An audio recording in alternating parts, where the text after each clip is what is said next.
Bonjour à tous. Imaginez, vous êtes en coaching avec 7 personnes. It gives you less of a faith there is something called. Vous l'avez vu? Je vous le remets. It gives you less of a faith there is something called. Vous voyez la lèvre supérieure gauche qui se relève sur le mot foi?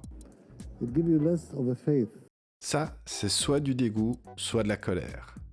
C'est rapide, c'est discret, mais c'est là.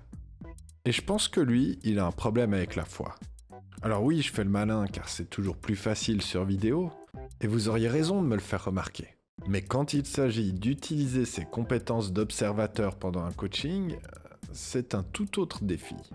Tout d'abord, parce qu'on est en coaching, cela signifie que notre attention est focalisée sur le fil de la discussion, sur la prochaine question que l'on souhaite poser, sur le vocabulaire qu'utilise notre coaché, bref, sur plein d'éléments qui nous empêchent d'avoir une pleine attention au non-verbal de la personne. Cependant, rien n'empêche de voir des choses tout aussi intéressantes sur des mouvements très visibles, qui ne demandent pas une grande attention en particulier et qui peuvent être facilement relevés pendant un coaching. Voici un exemple. Ceci est une interview des 2 co-animateurs de l'émission Des chiffres et des lettres. Tout d'abord, un petit peu de contexte. C'est indispensable pour toute observation.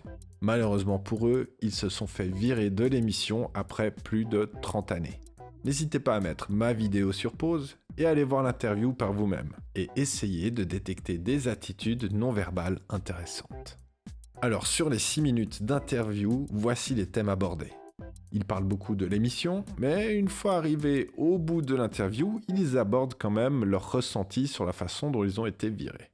Pour les besoins de cette vidéo, je vais faire abstraction de la signature non-verbale. Car sur cette interview, je n'ai pas assez d'éléments pour déterminer ce qui est de l'ordre de la signature non-verbale ou non. Et si vous ne savez pas ce qu'est la signature non-verbale, vous avez un lien dans la description. Alors je pourrais m'arrêter sur chaque micro-mouvement, mais pour rappel, là je suis en mode coaching. Cela veut dire que je ne peux accorder qu'une attention limitée au langage non-verbal. Et si les micro-mouvements sont difficiles à voir, autant regarder ce qui est toujours là et facile. La posture, par exemple. J'ai toujours plein d'informations intéressantes qui m'apparaissent en observant simplement la posture générale de la personne. Et c'est particulièrement intéressant si cette posture change au fur et à mesure du coaching. Pour Ariel, par exemple. On voit qu'elle est souvent dans cette posture, main sur le genou. Une posture plutôt de protection. En effet, dans cette position, on ne laisse pas apparaître les parties molles du corps. Les parties molles, c'est l'intérieur des bras ou des cuisses. L'endroit qui fait mal en cas de choc.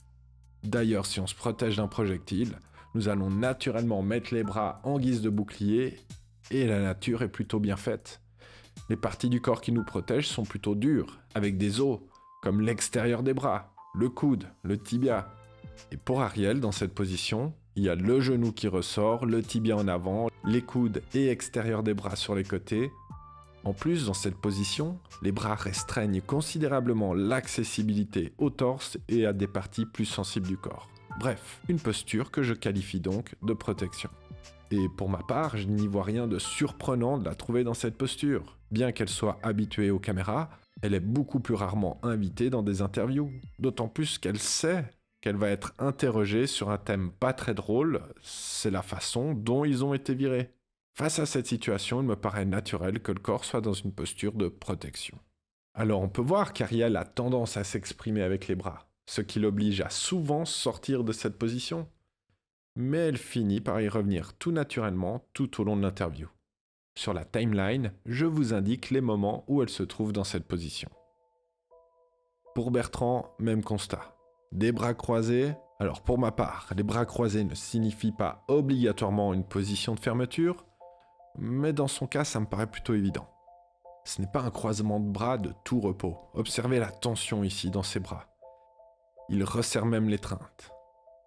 Et quand ses bras ne sont pas croisés, il exerce souvent de la pression sur ses doigts ou démontre d'autres signes de tension, voire même de l'automutilation ou des démangeaisons. Sur la timeline, voici les moments de bras croisés, de tension ou de gestes de protection de Bertrand pendant l'interview. Ce qui est particulièrement intéressant que je trouverais relevant si j'avais cette personne au coaching, c'est à 4 minutes 52. Alors qu'il a passé une bonne partie de l'interview refermé sur lui-même ou en tension, Tout d'un coup, il se redresse. Les bras prennent même de la hauteur. Il se penche en avant. Il est engagé dans son propos. Les mains font de grands mouvements qui accompagnent son discours. Et à ce moment-là, il parle des téléspectateurs, des souvenirs qu'il crée pour des parents, des grands-parents. Voici ce qui anime Bertrand. Ça a beau être une calculatrice vivante, il a le cœur sur la main. Sacré Bertrand.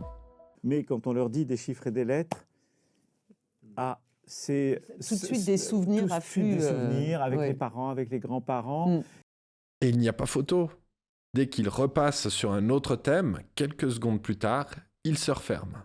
Et il se referme bien, d'autant plus qu'il est en train de parler de problèmes.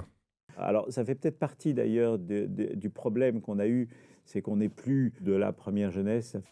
Bref, il m'est arrivé d'entendre dire des personnes « J'ai observé son non-verbal et il n'y avait rien du tout ». Non, il y a toujours quelque chose. C'est comme le disait Václavic, on ne peut pas ne pas communiquer.